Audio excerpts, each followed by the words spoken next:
Boa tarde. Agora nós iremos falar um pouco das doenças neuromusculares e iremos começar com a miastenia gravis.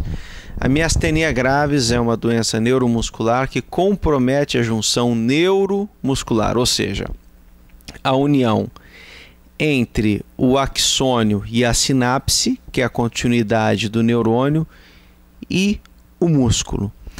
E é uma doença que compromete a parte pós-sináptica, ou seja, a parte que está ligada à musculatura. O receptor que fica comprometido nessa doença é o receptor que aceita a acetilcolina, que é um receptor nicotínico, né? Nós temos os receptores muscarínicos e os nicotínicos. No caso, é um receptor nicotínico que recebe acetilcolina e, através dessa recepção, ele faz com que ocorra o funcionamento normal da musculatura.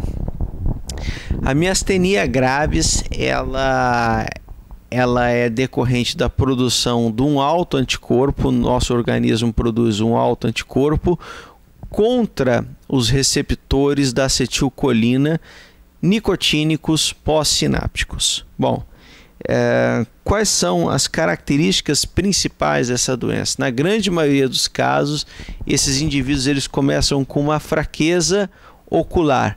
Existem duas formas de miastenia gravis.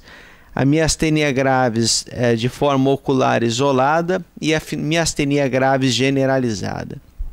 A maioria dos casos ela inicia-se com a forma ocular e depois de algum tempo, mais ou menos aproximadamente em torno de 2 anos, ela progride muitas vezes para a forma generalizada.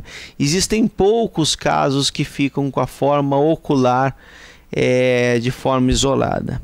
Bom, a fraqueza ela começa no decorrer da manhã e ela vai piorando no decorrer do dia, ou seja, o paciente ele fala, eu acordo relativamente bem, no final do dia eu já não consigo abrir meu olho, já começo a ver duplo, tá? Então não é só uma ptose, uma queda da pálpebra, e sim uma duplicidade de visão por uma incapacidade de mobilizar a musculatura ocular extrínseca. Como eu disse, infelizmente na maioria dos casos essa perda de força muscular vai se passando para o resto do corpo, né? E o paciente ele vai desenvolvendo uma perda de força muscular que também ela é dependente do decorrer do dia, ou seja, quanto mais passa o horário, quanto mais tempo fica, por exemplo, no começo da manhã é mais fraco, a pessoa está melhor, e no decorrer do dia essa pessoa está mais fraca. Bom, problemas, né, ou circunstâncias normais que desencadeiam a piora da miastenia gravis: período menstrual, febre, calor excessivo, exercício excessivo, consumo de algumas substâncias. Isso tudo pode fazer com que o indivíduo que tem a miastenia gravis tenha uma piora funcional importante.